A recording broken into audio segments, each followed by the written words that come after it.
Olá, boa noite a todos que estão chegando.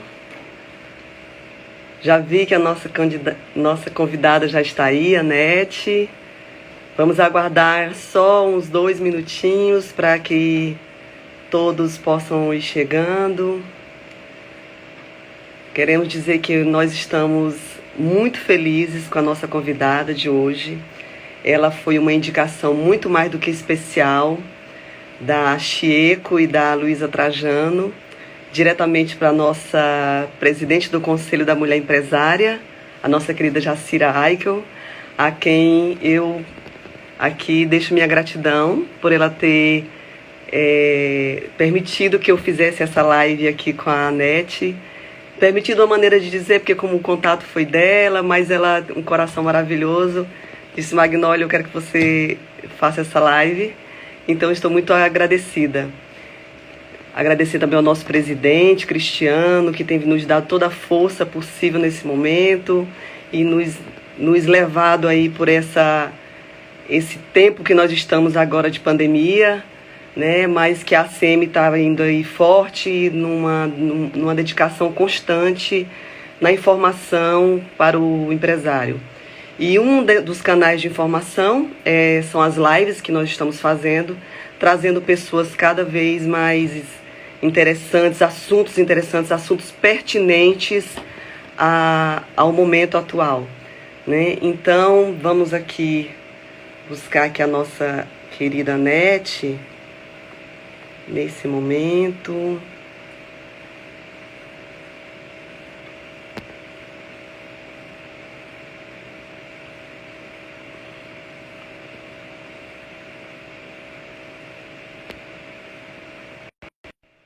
Bora lá. A Nete está conectando. Olá, boa noite. Olá, tudo bom, Magnólia? Tudo bom, Anete? Como é que você está? Tudo ótimo, obrigada. Te agradecer mais uma vez pela sua presença. A Associação Comercial se sente honrada em ter honrados, né, em ter uma presença como a sua aqui hoje, né? Todos nós, principalmente as mulheres do Conselho da Mulher Empresária, tem você uma referência, né, com pessoas como a Luísa, como a Chie, que deixaram assim: não leva a Anete, que ela vai ter muito para falar. E agradeço muito pela sua presença hoje, Anete. Eu fico feliz, é bom estar com vocês. A gente é do Nordeste, né? Na realidade, o Maranhão, sempre quando eu estou fazendo os meus trabalhos, eu nunca sei onde colocar Maranhão, se é Nordeste, Norte, mas eu sei que é aqui perto e que é super importante para nós, então eu fico super feliz. Até vi uma amiga minha, a Glícia, aqui dentro, né? Que eu sei que é super atuante ali, né? Então, super obrigado, estou aqui para compartilhar. Eu acho importante a gente compartilhar nesse momento. Sim, o Maranhão, na verdade, ele fica ali no meio, né? Pois é. Temos um clima de norte e estamos localizados como Nordeste, então a gente está ali no meio, realmente. E agradecer a Glícia. A Glícia já foi nossa parceira, já deu palestra para a gente na época que eu era presidente do conselho. É uma querida, realmente. É demais, demais. Ela tem que vir para cá, para Fortaleza. Nunca mais eu vi. Olha aí, tá vendo, Glícia? Uma cobrança. Anete, deixa eu tentar falar com você o seguinte, te apresentar para as pessoas. Anete Rives de Castro. Anete é nascida na Inglaterra, formada em língua materna, em russo, francês e serbo-croata, certo? Exatamente. Mestrado em gestão de pessoas pela Politécnica de Londres. Aí eu vendo assim o seu perfil, aí eu tenho assim, olha, Anete, inglesa, mãe egípcia, veio para o Brasil, hoje é cônsul da Holanda e trabalha com a empresa espanhola.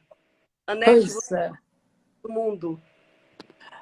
Na realidade, você estava falando, às vezes, quando a gente recapitula um pouco a nossa história, né? Eu me lembro uma coisa que eu aprendi muito aqui no Brasil, que é vira-lata sobrevive, né?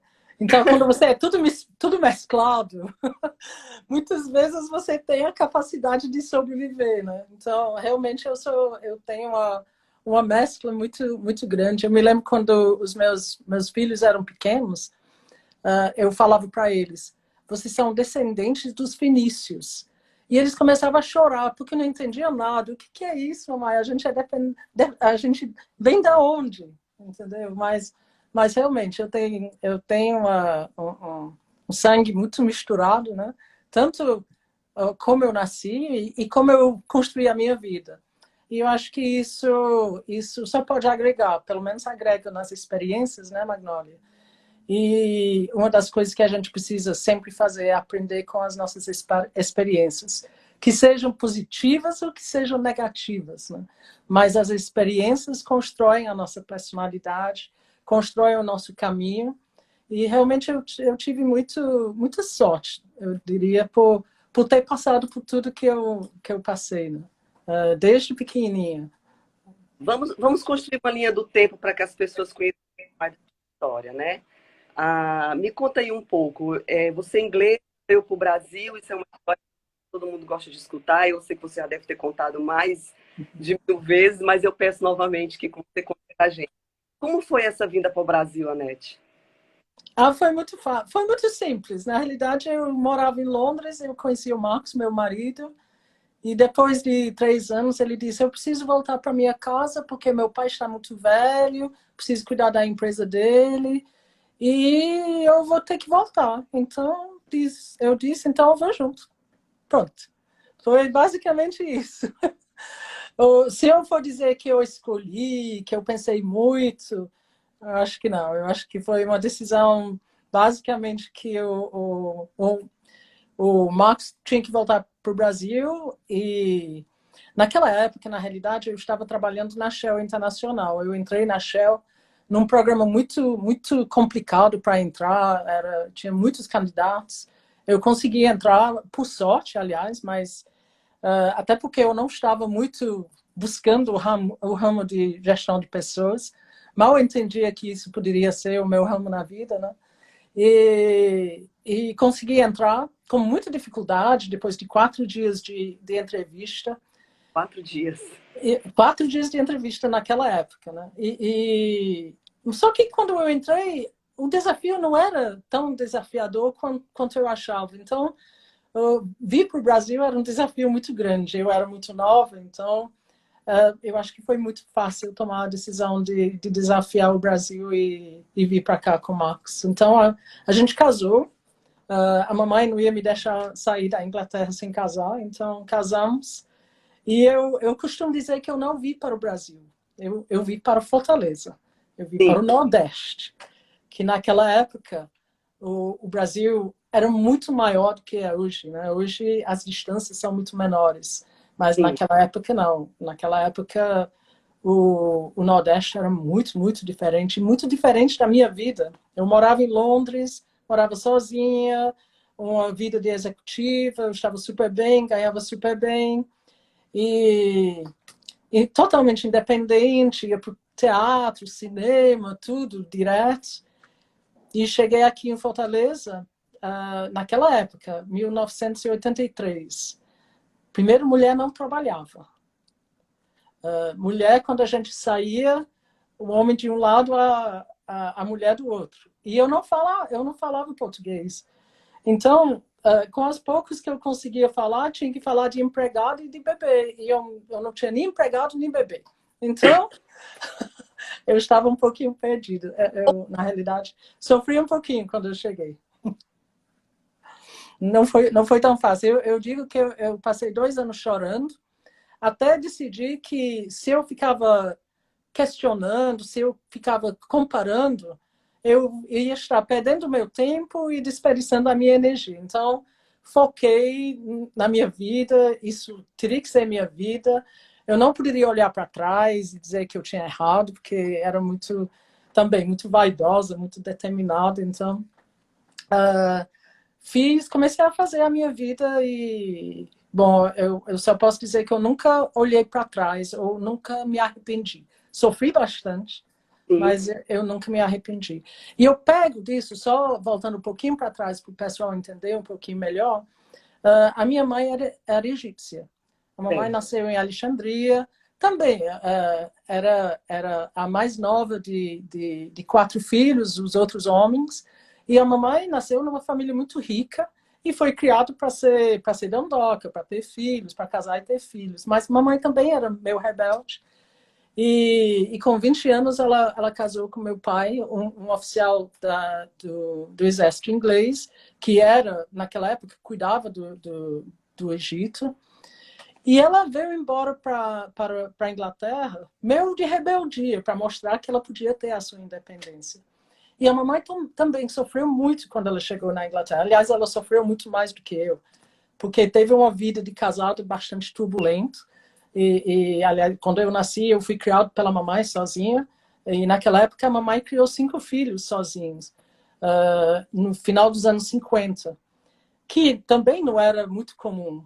E a mamãe nunca também olhou para trás, nunca pediu ajuda à família dela, que era muito rica no Egito. Ela se virou.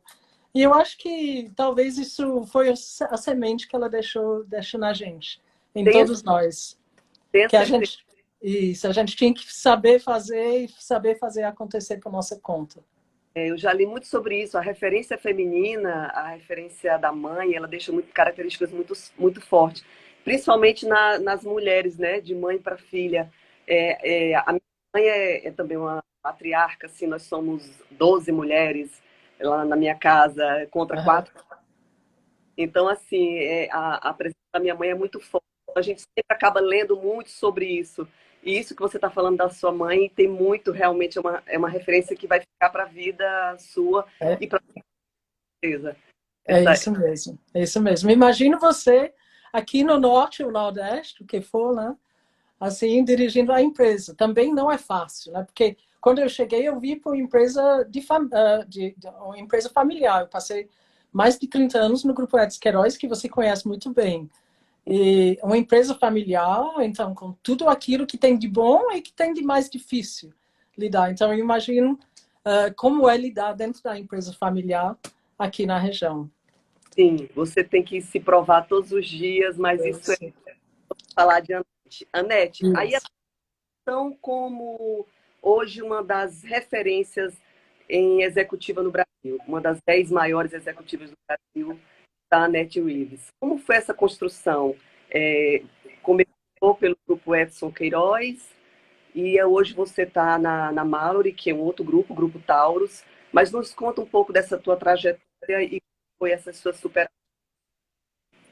Bem, eu cheguei no Brasil, como eu falei, eu não falava português. Naquela época, o Grupo Edson Queiroz estava iniciando as suas exportações e meu cunhado trabalhava no grupo na época. Então, na realidade, foi assim que se fazia negócio aqui no Brasil na época. Então, ele viu que, e também naquela época, quando a gente chegou aqui no Brasil, a gente estava morando na casa da minha sogra, que era uma pessoa maravilhosa, nada contra, mas eu estava muito acostumada a morar só. Eu já estava morando 6 anos sozinha. Então, o Estevão, meu cunhado, eu acho que ele achava que ia ter um casamento muito curto se ele não me ajudasse. E ele me convidou para ir conhecer a Esmaltec, a fábrica de fogões, que eles estavam começando a fazer as exportações.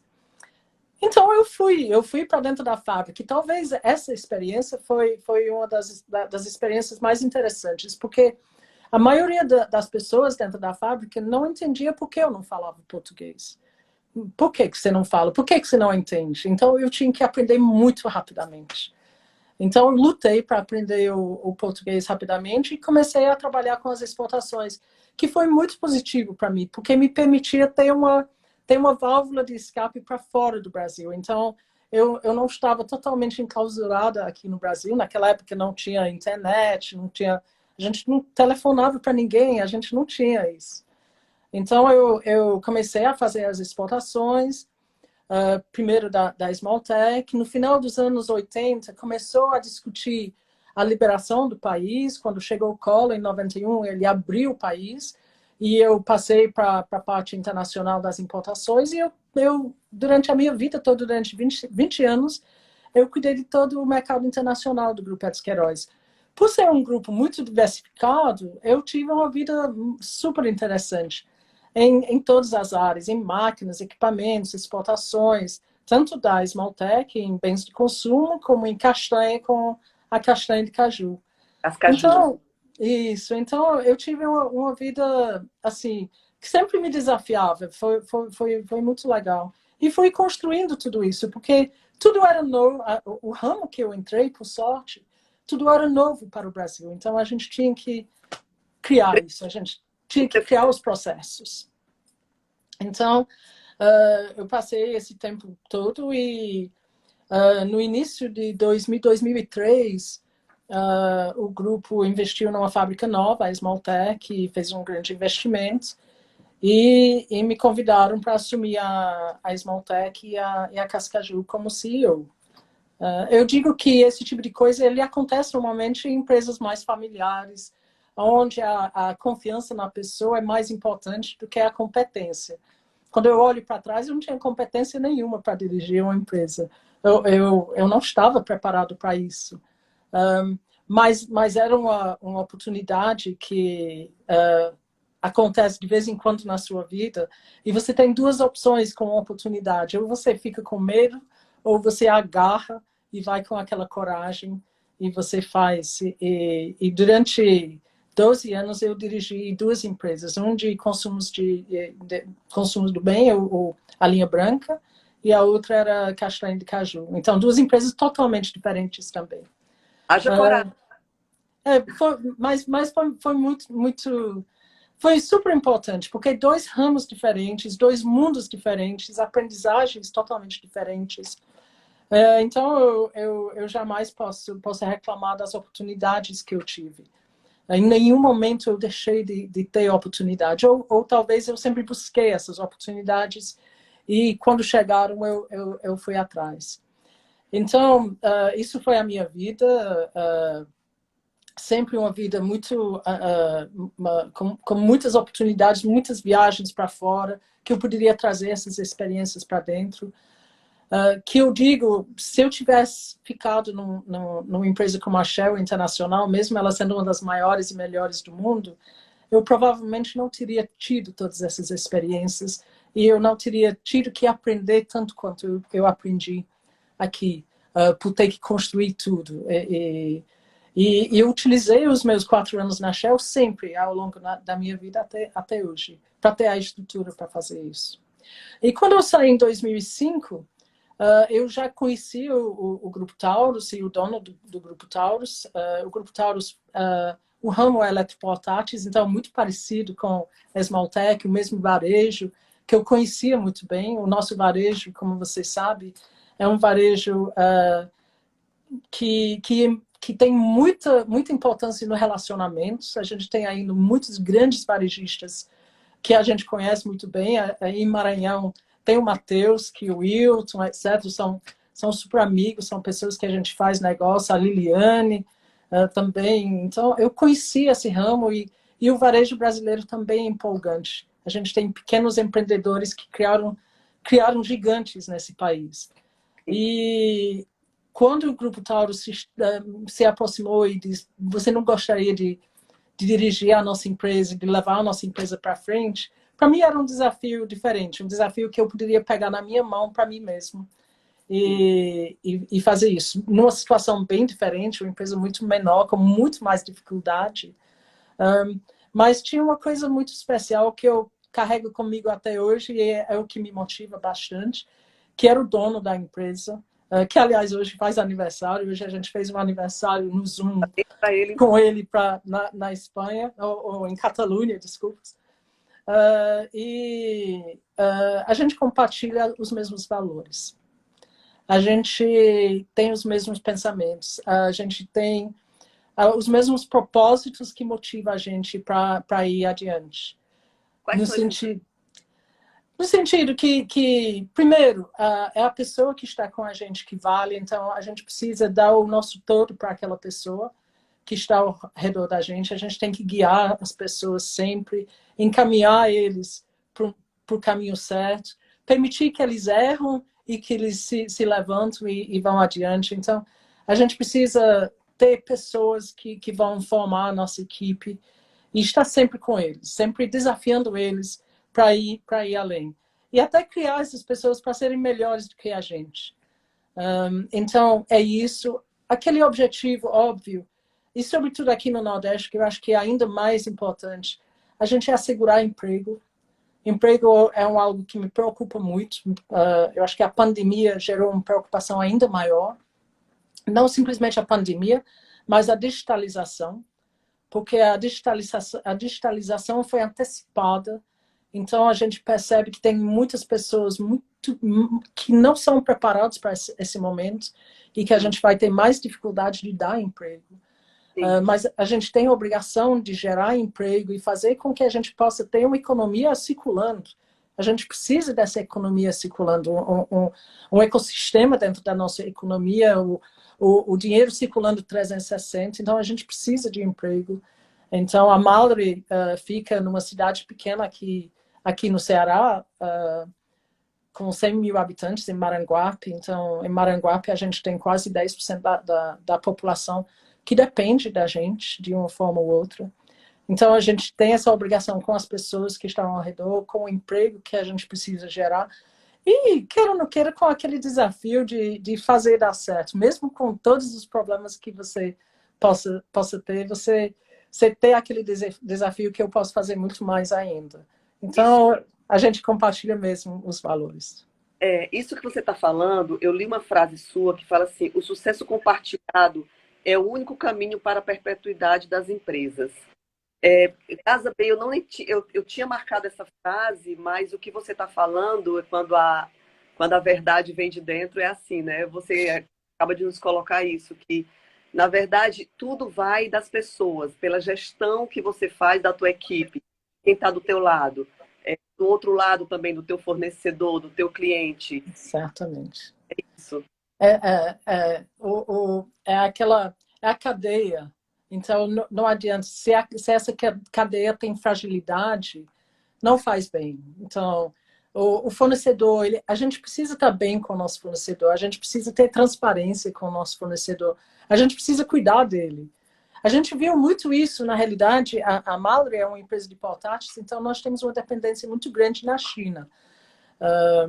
A gente importa matéria-prima e eu importo produto acabado também. Então, a pandemia para nós começou em janeiro. O meu comitê de crise começou em janeiro. E a primeira preocupação nossa, obviamente, a gente começou a se preocupar com os funcionários na China e com as fábricas que forneciam para a gente, porque a gente viu eles entrando nesse lockdown que parecia uma coisa tão estranha, tão longe, tão distante, tão diferente. Em segundo, a gente começou a se preocupar com falta de produto, porque a gente diz, vai faltar produto para o Dia das Mães, porque as fábricas deveriam ter voltado em fevereiro e não voltaram na China. Então, a gente acompanhou essas pessoas esse tempo todo. Os nossos fornecedores, o sofrimento deles de não poder produzir. E o sofrimento deles no retorno, de não conseguir voltar às suas fábricas plenamente, voltando às fábricas pouco a pouco. E hoje mesmo eu saí de uma reunião na nossa Federação das Indústrias, agora mesmo, falando sobre o plano de retorno que a gente tem. Que aqui nós temos um plano de retorno de retornar nossas fábricas pouco a pouco, 30%, 40%, 50%, que é muito complicado, é um sofrimento você conseguir produtividade com 30% de funcionamento, 40% de funcionamento. Então, a gente sentiu isso primeiro dos nossos fornecedores, que são muito, muito importantes para nós.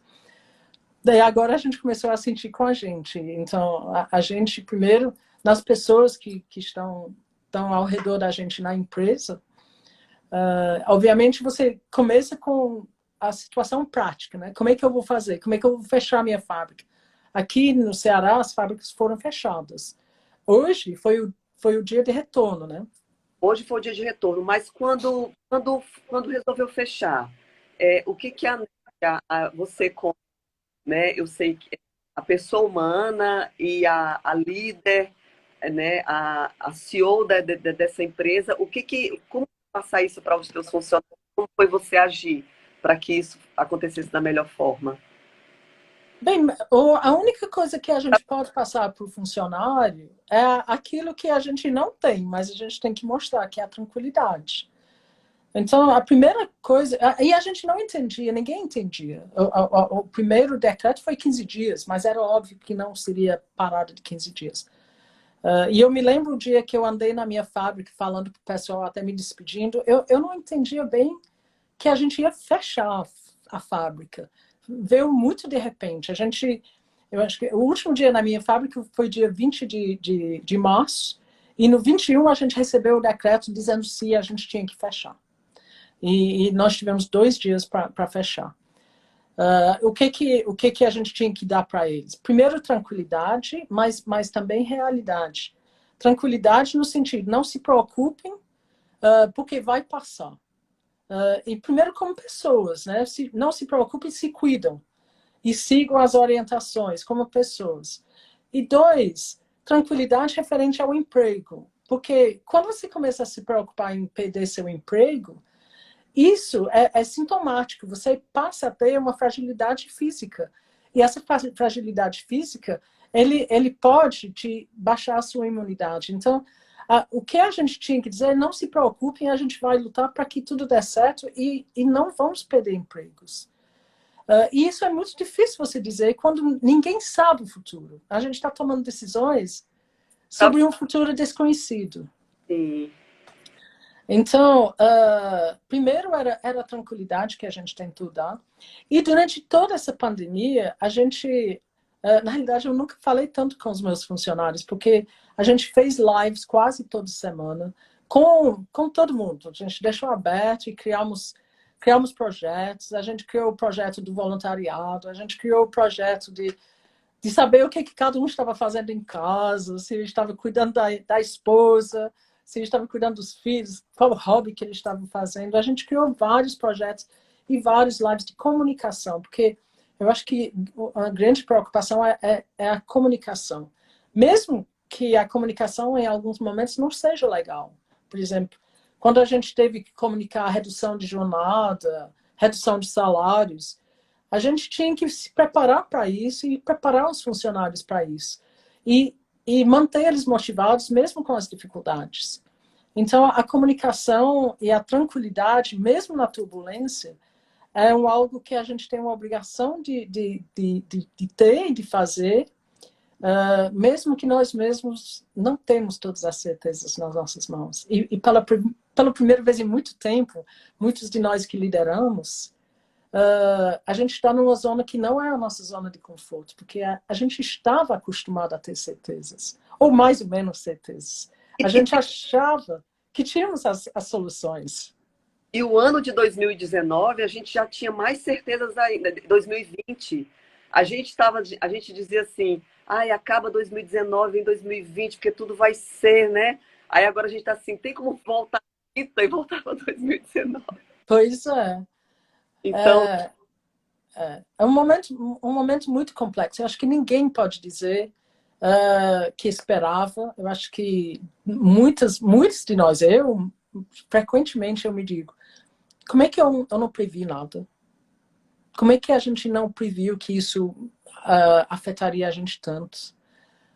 Passamos por momentos complexos com os nossos clientes parados. Então, aquela angústia dos nossos clientes, que a gente tinha que compartilhar com eles, a angústia quando eu falo cliente, eu falo meu primeiro comprador, meu varejista, meu atacadista. Muitas vezes a gente estava em negociações que eles precisavam prorrogar pagamentos, etc., mas a gente estava mais preocupado com eles, porque eles não estavam entendendo o negócio deles. Como é que o meu negócio vai ser amanhã? Então, eu acho que a gente passou por muitos momentos de questionamento e muitos altos e baixos, né, em todos ao redor da gente. pegando um pouco esse teu fio, falou dos teus fornecedores, e esses fornecedores pequenos, esse fornecedor médio, que a gente sabe que não está conseguindo, né, a associação comercial, ela é composta, a grande maioria, de serviços de pequenos e microempresários.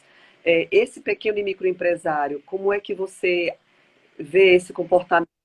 Governo, né? Governo, quando eu falo em federal, estadual, e o que ele precisa fazer para se manter nesse momento, porque, né, a gente tem aí o prazo que foi dado, o prazo para retorno, e ele teria que ter todo esse capital no meio para manter esse negócio e voltar o negócio, né? É. Super complexa a situação. É muito complexa. Eu acho que a gente teve o início que a gente não entendia. Começaram a chegar as medidas do governo, que eu acho que foram medidas positivas, mas a gente vê que quando você considera o período de retomada, que vai ser bastante longo, aqui no Ceará será 60 dias, a gente tem prazos que estão descobertos. Então, é óbvio para todos que não seja nem pequeno, nem médio, nem grande. A primeira preocupação de todos tem que ser caixa. Caixa da sua empresa é o mais importante que você precisa segurar. E eu vi muitas empresas super preocupadas com caixa. Aqui no Nordeste, a gente ainda tem muitas empresas que funcionam com canê, né, Magnólia? Sim. Então, nem conseguiam vender e nem conseguiam receber. Porque a pessoa ia para a loja e vai para a loja. E isso era a grande diferença, e é a grande diferença de muitas das empresas nossas aqui nessa região. Então, a gente viu muitos deles realmente sem entender esse novo mundo que tinha aparecido. Também, para eles, a única coisa que dava para dar é tranquilidade, porque você precisa se acalmar para começar a ver as opções ao redor. Então, as opções para você tomar, para você utilizar todas as medidas do governo da melhor maneira possível, que seja suspensão e redução de jornada, para você trabalhar bem todos os seus funcionários, para reduzir a pressão na caixa da empresa, porque a gente precisa preservar a caixa e passar por isso. Até entendo que, nesse momento, uma coisa para pequenas e médias empresas que é muito ruim, que é se endividar, nesse momento, e às vezes a gente precisa se endividar mais para ter caixa para sobreviver. Mas a gente tem que saber controlar isso. Então, a gente precisa estar muito, muito bem orientado e veja, tem muitas orientações, muitos lives, muitos cursos grátis, muito compartilhamento de conhecimento, e o pessoal precisa estar muito atento, porque tem meios. Porque no meio de toda essa pandemia tem muita oportunidade. E é isso que as pequenas, as médias e as grandes precisam estar atentos. Ok, está difícil, mas tem esse caminho, e eu vou nesse caminho. Esse não está dando, mas tem outra opção, e eu vou nessa. Está muito junto com a sua cadeia de fornecedor, de cliente, em comunicação. A comunicação é altamente importante. Seu nicho, não deixe... Estão falando, eu, por exemplo, no meu ramo que é combustível, tudo que acontece no meu ramo de live, eu estou atenta. Foi um mercado que foi muito mexido agora. Então, assim, falou em varejo, falou em comércio, falou em combustível, petróleo. Eu estou querendo saber mesmo. É lá na Ásia, não sei aonde. Vai interferir. Hoje em dia não tem mais barreiras para que não chegue ao nosso negócio. E isso, a ACM, ela, desde o começo, a nossa preocupação foi essa: como é que vai ajudar esse pequeno a receber essa informação de uma maneira que ele entenda, né? E isso, as lives entraram muito fortes. Isso mesmo. E as que a gente fez de todos os decretos, a gente fez cartilha de todas as leis, assim, é um trabalho enorme da comunicação, de que você, quando você pega um documento, um ofício, você, né, tem ali aquelas palavras que... Então, a gente... a nossa comunicação, a Laurene, que é uma mestre nisso aí, ela transformava para que o pequeno entendesse do que a gente está falando. Né? E a gente temos o Sebrae, eu acho que, como você falou, tem que buscar, não pode ficar parado, porque se você ficar parado, a pandemia vai passar por cima. Vai, e alguém vai tomar seu lugar. Mas o que você fala, eu acho que isso foi uma das coisas mais bonitas da pandemia, foi a generosidade de compartilhamento de conhecimentos. E a gente viu que cursos que eram caríssimos, de repente você podia fazer, e fazer grátis. Ou pessoas que você tinha que pagar muito para ir para uma palestra, estava aqui, era só você entrar. E não tem fronteira, né? Como você mesmo falou, não tem fronteira, não é na região, não é no país, é no mundo. E aquelas experiências já vividas são soluções para nós. Por que inventar a roda? Muitas vezes a gente precisa pegar uma solução que já existe ou alguém já encontrou e aplica bem. E isso é uma inovação na nossa empresa. Muitas vezes a gente fala na empresa, a gente precisa de inovações, a gente precisa criar. Mas o que é criar ou inovar? É fazer diferente. Então, se existe uma ideia boa em algum lugar que nós não aplicamos ao nosso negócio, então traga, porque isso é uma inovação para o seu negócio. E esse tipo de coisa que a gente precisa estimular. Dentro da Mallory, durante esse período, a gente relançou nosso programa de inovação, chama-se Provoca Mallory, e abrimos para a empresa toda, para cada um fazer. E tem muitos projetos andando na empresa que simplesmente provocando as pessoas a criar ou inovar para que a gente pudesse fazer um pouquinho diferente aquilo que a gente vinha fazendo. E cada um de nós podemos fazer. E se a gente não faz, aí que vai vir a dificuldade. Porque não adianta a gente achar que nós vamos voltar ao mundo que a gente tinha. Esse mundo foi. Esse mundo já desapareceu. E o mundo que está aqui na nossa frente é um mundo totalmente diferente. Então, ou a gente aplica esses conhecimentos, essas aprendizagens, para modificar e permitir o nosso negócio transitar e se transformar, ou se a gente vai ter problemas e dificuldades. E aí que vem todas as preocupações que a gente tem pela frente, porque a gente precisa estar preparado para isso. E não é fácil. Não. Essa questão da pandemia. E aí, não, mas antes disso, eu queria falar contigo sobre o Grupo Mulheres do Brasil. Você é mediadora junto com a Luísa Trajano, com a Chieco, né, que são umas queridas e tem muita história. Como foi essa ideia? E o que esse olhar do Grupo Mulheres do Brasil mudou em sua vida? É super difícil falar isso em pouco tempo, mas eu acho que quando a gente fala do Grupo Mulheres do Brasil, você deve ter entrevistado vários de nós, né? Eu acho que a primeira coisa que você vai ver é um sorriso no rosto e um brilho nos olhos.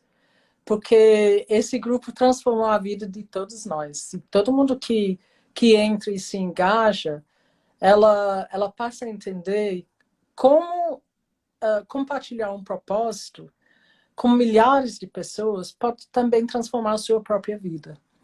E é isso o Grupo Mulheres do Brasil. O propósito é muito simples, é cada um de nós fazemos a nossa parte para um Brasil melhor, sem utilizar o grupo em benefício próprio. E nasceu por acaso, quando a gente foi para Brasília, foram convidados 20 e poucas pessoas, e Luísa, sendo Luísa, fomos 40, para conversar, para mostrar como a gente fazia negócio nesse país. E o que aconteceram duas coisas naquele dia. Um era, o governo na época falou para a gente que se a gente queria fazer algo mais para o Brasil, que os ministérios estariam abertos para escutar a gente. E o outro ponto é que a maioria de nós não nos conhecíamos e a gente gostou de estar juntos. Então, normalmente a gente ficava no nosso negócio meio enclausurado, naquele mundo masculino, e a gente não sabia que existiam outras mulheres também lutando da mesma forma. E naquele dia, ou à noite, ou à madrugada, nós ficamos até mais ou menos 3 horas da manhã se conhecendo. E gostamos de estar juntos. E durante o primeiro ano, a gente ficou assim, bem reduzido, se entendendo e tentando ver o que a gente poderia fazer para esse país e conhecendo o país. Eu me lembro que uma das primeiras viagens que a gente fez, a gente disse, gente, precisa conhecer o país e as realidades. E eu acho que foi a primeira viagem, foi aqui para o Nordeste, para Fortaleza, Pernambuco e Alagoas, com vários, para conhecer projetos, conhecer realidades. E com isso, o que aconteceu é que a gente gerou uma coisa que eu acho que é muito especial no nosso grupo, a gente chama de cola, que a gente é colado. Acontece uma coisa muito, muito estranha, muito especial, que a gente não consegue se desgrudar, porque a gente sabe que tem outras mulheres ali ao lado, que mesmo se a gente não conhece, a gente sabe que elas compartilham o mesmo propósito. Então, eu vou para Suécia, tem um grupo de mulheres do Brasil lá, de repente eu sei que eu tenho amigas, eu tenho pessoas que pensam igual, que eu posso ajudar, que elas podem me ajudar. Eu vou para... Hoje somos, acho que são 15 países no mundo já, e mais de 35 cidades aqui no Brasil. 42 mil. E 42 mil mulheres. Muito difícil juntar esses 42 mil, mas a Luísa vai juntar todo mundo, já. Ela bota todo mundo na mesma tela aqui. E cada um de nós fazendo a nossa parte em várias áreas, em saúde, educação, empreendedorismo, igualdade racial, combate à violência, olhando políticas públicas, jurídico. Aqui no Nordeste a gente trabalha muito com artesanato, dentro do sistema carcerário, a gente faz um trabalho super bonito no sistema carcerário. E bem, fazendo a nossa parte.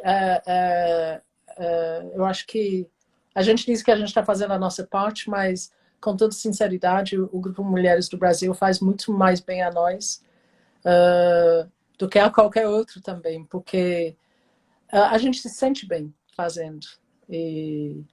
Aliás, durante essa pandemia aqui, a gente está lançando aqui em Fortaleza, na outra semana, ou não, nós, que é justamente para pequenas e médias empresas. Era um programa que a gente tinha que era físico, onde a gente fez um programa, chama-se Florescer. A gente fez um programa para OSCs o ano passado.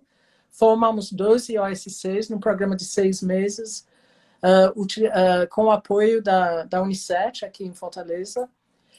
E formamos eles em gestão de finanças, planejamento financeira, plano de negócio. E a gente pensando como que a gente poderia remodular todos os programas que a gente tinha aqui durante a pandemia, a gente decidiu lançar um programa para empreendedores e não limitar a OSCs. Então, a gente vai ter cinco webinars sobre gestão financeira, gestão de planejamento, como virar digital, como entender todos esses programas do governo e sobreviver no nosso negócio. E a gente vai entregar uma cartilha juntamente com isso, vai ser apoiado pela Mallory para dar toda a estrutura. E vai terminar com a última live com a Luísa. E a gente vai lançar agora no meio de junho para todo mundo, fazendo a nossa parte. Eu acho que a gente precisa fazer a nossa parte, fazer a Você vai me diferença. enviar esse material para eu enviar para as nossas mulheres aqui. Com certeza, a gente, claro. E Eu vai te ser pergunto online, então pode participar, porque vai ser tudo online, então não tem mais limite, né? praticamente, né? E Tem um outro programa que a gente está lançando também, rapidinho, que é Escuta com Afeto, que a gente deve lançar na próxima semana, que é uma linha anônima de escuta às mulheres do Brasil, voluntárias, que são ou psicólogos, ou analistas, ou psiquiatras, várias especialidades que a gente está juntando, simplesmente para escutar, porque a gente percebeu ao longo desse tempo que o problema de saúde não é simplesmente um problema físico que a população está sofrendo, mas é um problema também psicológico, um problema de solidão muito sim, forte, o problema de lidar com dor físico e dor de não entender esse mundo que a gente está vivendo. Então, a gente vai lançar o programa Escuta com Afeto, que a pessoa vai poder simplesmente marcar e ligar para a gente, e vai ter pessoas ali sim, escutando. maravilha. Anete, eu quando nunca tinha participado de associação e a CCM foi a minha associação, e eu já entrei como no Conselho da Mulher Empresária e me deparei com uma quantidade enorme de mulheres. E é como você falou, a gente abre mente, a gente abre. Eu era uma apaixonada pela causa feminina, mas não entendia assim. A gente é observadora, na verdade. A partir do momento que você está dentro de uma associação, e não importa se é empresário, se é CLT, seja lá o que for, você vê o tanto de coisa que você pode fazer pelo outro. É A, isso. a Jacira já hoje ela já coloca dessa mesma forma, que isso Olá, pode Jacira. dar, né? E a gente vai resgatando cada vez mais mulheres para quando você se une, quando você se associa, você se torna grande, porque nós somos muitos, né? Com uma mesma voz, né? É Com o isso mesmo ideal, mesmo. não é Você isso? passa a ser. Eu acho que a capacidade de ser protagonista existe em cada um de nós. Não importa aonde, nós temos tantos das comunidades aqui. Aliás, tem uma das nossas melhores mulheres do Brasil aqui, é uma jovem bailarina de 12 anos que mora numa comunidade muito afastada e super pobre, mas que está sempre conosco, então sempre fazendo. A gente pode ser protagonista da nossa forma. E é isso que importa. E quando você está mais junto, a força das outras te ajuda e te motiva. E eu acho que isso te permite se empoderar das suas próprias competências, das suas próprias capacidades. Anete, está faltando 15 minutos aí. Eu queria que você falasse um pouco da tua percepção, o que esperar desse futuro e o que esperar. Se você hoje tivesse que dar assim, um recado para nós brasileiros e até se tivesse aí alguns governantes da gente, qual é a sua percepção do que você falaria, tanto para os brasileiros como para quem poderia fazer algo diferente? Bom, também não é fácil, mas a primeira coisa eu espero que a gente aprende, que tudo isso que a gente vem passando sirva de aprendizagem, que não seja um momento de passagem, que as dores, os sofrimentos, todas as dificuldades que servem de base para que a gente possa ser melhor amanhã. Aquilo que a gente viu, tanto essa generosidade, esse compartilhamento, que isso continue, que não seja passageiro, mas que continue no dia a dia de todos nós. Eu acho que isso é o primeiro, talvez o mais importante, que a gente se transforma através do sofrimento, através dessa dificuldade, que a gente aceita que a gente possa ter sido transformado e que a gente não retorna ou tenta retornar aquilo que era, porque se foi. E eu acho que isso é o mais importante, que a gente passa a ser diferente, que a gente passa a ser melhor e que a gente passa a sempre dar a mão para o outro, da mesma forma que a gente tentou dar a mão sempre para as pessoas durante esse período. Se você percebeu, durante esse período, eu acho que nenhum de nós, quando a gente pegou um telefone ou a gente foi mandar uma mensagem, a primeira coisa que a gente falou foi: você está bem? Você está bem de saúde? A sua família está bem? Então, isso é simples, mas é algo que a gente não fazia tanto, ou a gente não entrava tanto. Ou E então agora, fazia, né, assim, oi, tudo bem? Mas não quer escutar, né? exato, pois é. Essa escuta, eu acho que é importante. Então, esse momento veio para transformar a gente. Veio para a gente parar um pouquinho para refletir. Eu tive momentos muito diferentes, né? Eu sou uma pessoa, todo mundo, normalmente quando a pessoa ligava para mim dizia: você está onde? Porque eu não vivia aqui em casa, eu nem vivia aqui em Fortaleza, eu era em algum lugar do mundo. Eu vivia com a minha mala andando. E agora faz 65 dias que eu estou aqui em casa. E eu não posso negar, eu estou adorando. Primeiro, porque eu tive o privilégio de receber meus 2 filhos de volta e meu genro, então está todo mundo em casa. E a gente teve momentos muito especiais, talvez fazendo e falando e conversando de formas que a gente jamais teria feito. Então, que esses momentos que todos nós passamos, mesmo que para alguns, infelizmente, devem ter sido momentos de sofrimento ou de perda, que esses momentos sirvem para a gente para um futuro melhor. Isso precisa ser a nossa aprendizagem, é não tentar retomar aquilo que a gente era. A gente está em alguma fase diferente da nossa vida, porque era importantíssimo a gente mudar. A gente tinha que estar diferente. E eu acho que não foi só a pandemia que veio para dizer isso, foi alguma força outra que veio para falar para todos nós. Bastou. Então, pare e reflitam.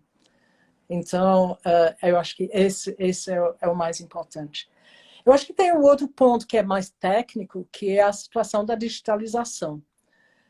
Não podemos fugir.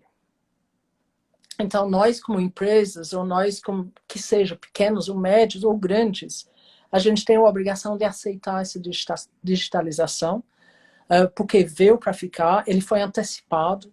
Então, a gente precisa preparar as pessoas que estão com a gente para isso, porque senão eles não vão sobreviver nesse mundo.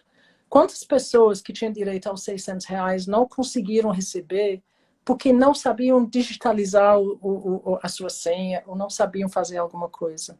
Então, gente... Eles não existiam para o governo, né? Assim, não tinha documentação. Não existiam. Só que esse mundo não vai ter lugar se eles não encontram o caminho.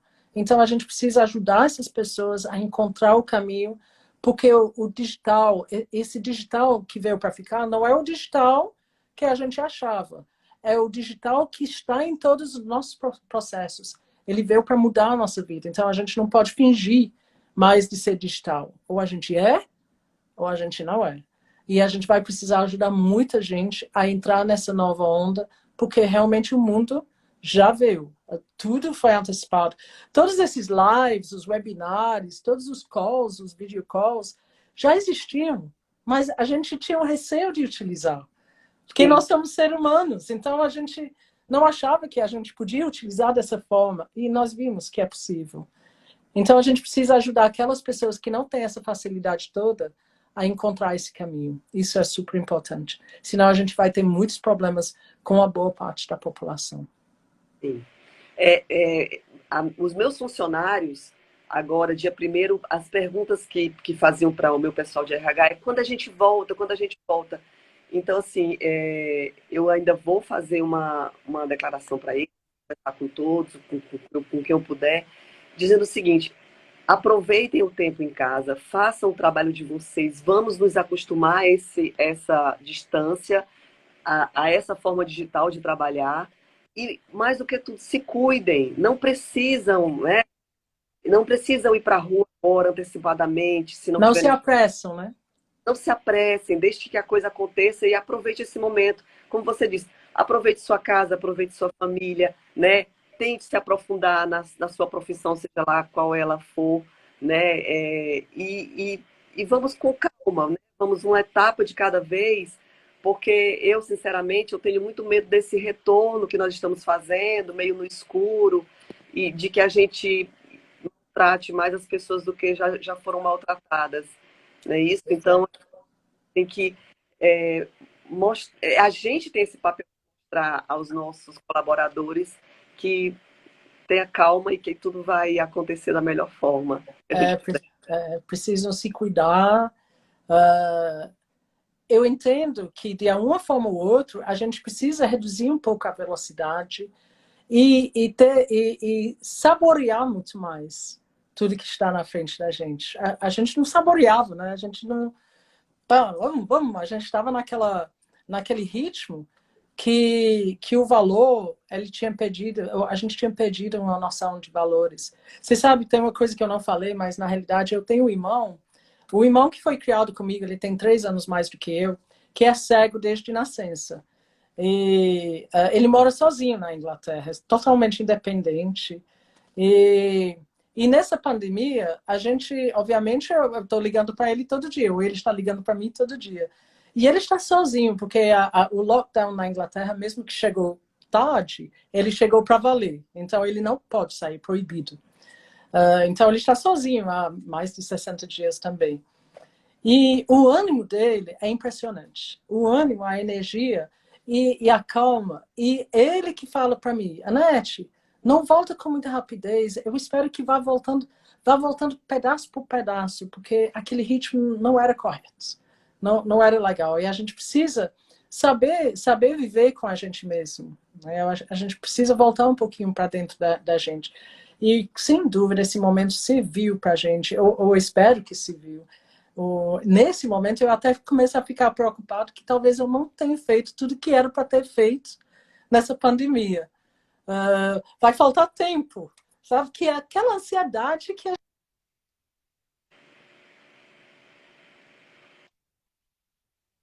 gente está nessa. Eu fico preocupado que em algum momento vai tudo voltar a esse novo mundo e eu vou dizer, eu não fiz aquilo, eu deveria ter feito isso. Eu podia ter feito isso nesse período. Mas eu acho que a gente precisa saber relaxar um pouquinho mais, refletir um pouquinho mais. Tem um ritmo de vida, mesmo acelerado, mas um ritmo de vida que vai permitir a gente saborear mais tudo que está ao redor da gente. É muito interessante isso que você está falando, porque eu fiz um plano assim, não, eu vou colocar aqui, vou ler vários livros, vou ter tempo, eu vou fazer isso, eu fiz vários planos, né? Fiz um master plan aqui tranquilo. E aí você vê o dia passando, daqui a pouco você cozinhou, você lavou, você passou, você respondeu e-mail, você, no meu caso, fui para reuniões da CM, fui para reuniões da empresa, quando eu olho para a noite, já acabou o dia. E É, isso é uma constante que aí você vai atrás e diz assim, e se a gente voltar para trabalhar amanhã, eu não fiz nada do que eu tinha planejado. exatamente. É. Você começou a fazer coisas que eu acho que te faltava, que era o dia a dia da tua casa, o dia a dia da tua família, né? E isso é um resgate muito bom. Infelizmente, a gente sabe que a maioria dos brasileiros não tem essa, essa vantagem maravilhosa que nós temos da vida, né? A gente só tem que ter gratidão à vida, a gratidão a Deus por a gente ter essa oportunidade. Anete, faltam 4 minutinhos aí para a gente terminar. Eu queria mais uma vez te agradecer do fundo do coração a tua disponibilidade em estar aqui conosco. A ACM, no nome do nosso presidente Cristiano, que é uma pessoa super acessível e que está transformando a ACM, principalmente nessa questão da comunicação. Ele é um homem de comunicação, então isso está sendo muito, muito importante para ele, ele está fazendo esse trabalho muito bem feito. Então, assim, eu quero te agradecer mais uma vez a Chico, a Luísa, por ter nos feito assim, ligar, né? Nos Né? feito conexão entre nós. E eu queria que você nos deixasse aqui quais suas considerações finais. Eu sei que você já falou muito da tua impressão, mas eu queria que você deixasse essa sua mensagem. Você que é uma amante das inovações, um amante das pessoas, nos fale um pouco do que você pode nos dizer desse momento. Bem, eu queria agradecer, obrigado por ter me chamado. Agradecer a Tia, que eu vi ela aqui também. Uma amiga muito especial, aprendo muito com ela. Até te falei hoje de manhã, ela tinha me dito, vamos fazer um live de karaokê, Anete. Eu disse, só para acabar com a minha reputação. Oh, foi isso mesmo. Mas eu queria agradecer a associação por estar aqui com a gente, ouvindo. A gente está aqui, eu estou aqui na região, de longe a gente está muito perto, então um dia seria muito legal a gente se conhecer pessoalmente, a gente fazer alguma coisa juntos, mas nesse momento é simplesmente também dar o meu obrigado para todos vocês, desejar saúde para todo mundo, saúde para as famílias, para todos que estão retornando ao trabalho, um cuidado enorme com os nossos funcionários para que eles possam retornar bem, com calma, e para que a gente possa entrar num ritmo de vida melhor. Se não for melhor, o sofrimento não valeu. E que a gente vai com calma, porque ninguém quer sofrer mais uma segunda rodada de pandemia. Então, a gente precisa seguir as regras, mesmo que a gente não acate essas regras. Vamos seguir aquilo que foi definido na nossa região, até para ajudar a ter uma disciplina maior para que a gente possa sair desse momento com mais rapidez e mais facilidade e a gente pode construir o nosso futuro com todas essas aprendizagens que a gente teve nesse momento, porque sem dúvida o futuro será bem melhor. Deus quiser. Anete, muito obrigada. Não posso encerrar a live sem mandar um beijo para minha mãe, que está aí. Nós somos... Um beijo. Legal. Gente, muito obrigada a todos que estiveram presentes. Anete, Obrigada.